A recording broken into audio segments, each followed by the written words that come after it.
chacun ici est censé proposer ou indiquer un domaine d'action.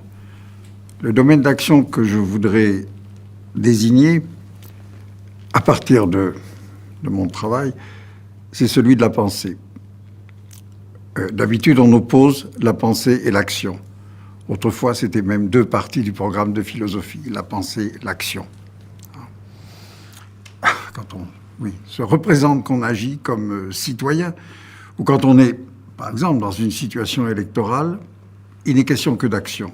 Il n'est question que de chiffres, de calculs, de mesures, de décisions à prendre. Et toute action, pourtant, suppose une pensée. Quand Lénine essayait de répondre à la question « Que faire ?», il soulignait qu'il fallait une pensée pour arriver à déterminer ce qu'il y avait à faire ou ce qu'on voulait faire. Aujourd'hui, nous avons beaucoup plus de raisons que Lénine, je crois, de savoir que nous avons besoin de penser. D'ailleurs, je ne suis pas le seul à le dire. Beaucoup de gens disent aujourd'hui, nous avons besoin de penser ER et de penser EES. Nous avons beaucoup plus de raisons, en partie aussi à cause de ce qui a suivi les pensées et les actions de Lénine lui-même. Nous sommes dans une autre situation que lui, parce que nous ne pouvons plus nous représenter un avenir possible, probable et raisonnable, ou peut-être encore moins rationnel. Les bases de la société, je dirais, démocratique, humaniste et désenchantée, qui est la nôtre, sont, pour dire le moins, dans un sale état. Nous commençons, en fait, je crois, à changer de civilisation. Et ça demande de penser beaucoup à nouveau frais et avec une radicalité peut-être, si j'ose dire, plus grande que ce qui pouvait être exigé de Lénine. Beaucoup, donc, appellent aujourd'hui à penser, mais de manière très générale, il semble qu'on renvoie plutôt aux lieux qui sont supposés être des lieux d'exercice de la pensée. Ces lieux, on pourrait dire qu'il y en a aujourd'hui essentiellement 3. Il y a les académies, il y a les universités, il y a les think tanks. L'académie, c'est peut-être la plus vieille institution de toute l'histoire occidentale, c'est celle de Platon. Les académies de la Renaissance, puis l'Académie française ont joué des rôles importants dans des moments charnières de l'histoire. Aujourd'hui, il n'en reste plus que ce qu'on appelle l'académisme.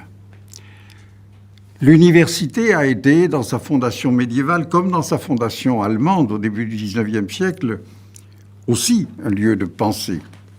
Aujourd'hui, c'est une institution de formation professionnelle tout juste supérieure.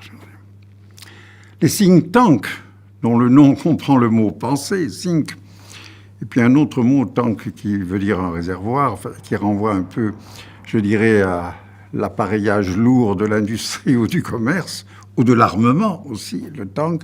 Les think tanks, en réalité, relèvent du lobbying et aussi d'une sorte de recyclage permanent des supposés déjà entendus de notre culture. Donc il faut autre chose. Public ou privé, les institutions qu'on peut rassembler sous ces 3 titres sont, je dirais, hors jeu. Elles sont, si je peux dire, l'esprit d'un monde sans esprit, pour reprendre une formule bien connue. C'est pourquoi certains aussi font appel à la religion. Mais les religions, je dirais, même si chaque fois, sans doute, elles sont nées dans une profonde exigence de pensée et de changement très important d'un monde, ensuite, en tant que religion, elles ne proposent pas de faire penser, elles proposent de faire croire, ce qui est complètement différent, sinon opposé. Donc, je propose ni une institution, ni une religion, bien sûr. Je propose pas non plus une philosophie, ce qui peut toujours être compris comme une sorte de quasi-religion ou comme une sorte de savoir, d'opinion, de système. Non.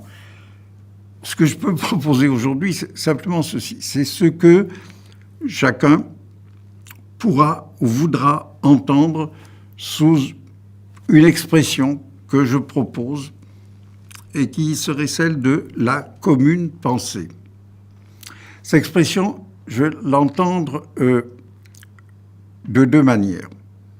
D'abord, la pensée commune, mais pas au sens de la pensée banale, au sens de ce que chacun peut reconnaître de lui-même comme appartenant à tous, c'est-à-dire au sens de ce qui, précisément, de chacun pense ou peut penser. C'est au sens le plus fort de ce qui peut ouvrir un sens et l'envoyer à un autre, le partager à un autre, l'échanger, le faire circuler.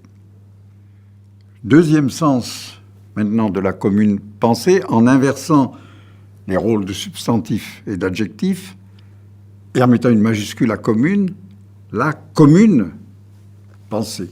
La commune avec majuscule, c'est-à-dire pas seulement celle de 1871, mais d'abord la commune bourgeoise qui a représenté la libération civique, civile de la féodalité. Et puis, bien sûr, la commune de 71 qui a représenté la libération de ce que, sous le Second Empire, on était venu à désigner, enfin pas seulement sous le Second Empire, mais enfin, finalement, on était venu à désigner, au fond, le même ordre civil, civique qu'on appelait bourgeois, qui a représenté donc dans chacun des cas, on pourrait dire, un élan vers quelque chose qui serait au-delà du privé aussi bien que du collectif, au-delà de l'isolé aussi bien que de l'embrigadé, dans un partage du commun par chacun et par tous. Donc, on pourrait essayer de se donner la tâche de penser ce que ce mot « commune » pourrait dire, sans doute pas aujourd'hui, mais demain, peut-être pas demain, peut-être après-demain, en désignant quelque chose qui ne serait ni un État, ni une société, ni une propriété, ni non plus même peut-être tout ce qu'on peut désigner comme droit, même comme fraternité, même comme communauté.